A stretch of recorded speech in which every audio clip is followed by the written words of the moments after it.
Hey everybody, Jack here from the ERP Organizational Change Journal podcast. Here's an insightful quote from one of our episodes. Check it out. Please be sure to catch the entire conversation. You know, there are organizations and people in them who complain that they're making change for change's sake.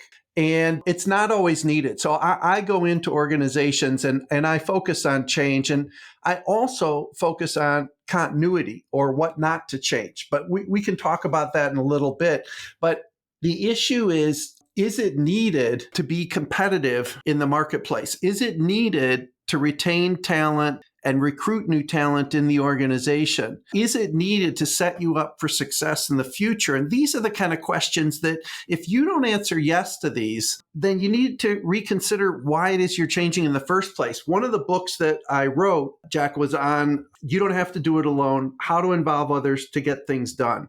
So I'm a big guy in favor of engagement. I think there's lots of advantages to engaging people and creating their collective future.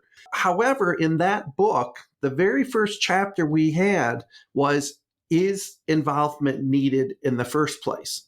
And so we said, the bar's got to be high enough for you to reach out and involve people because it's difficult, it's time consuming, it can be frustrating. There are a lot of downsides or difficulties to involving people, just like downsides and difficulties to change. So you've got to make sure that it's going to fit your business model and your competitive advantage in the marketplace in order to take it on. And my experience has been, and especially these days with the number of changes and how quickly they're coming, that answer for most organizations is, yes, the change is needed. And the question is, how can we do it best?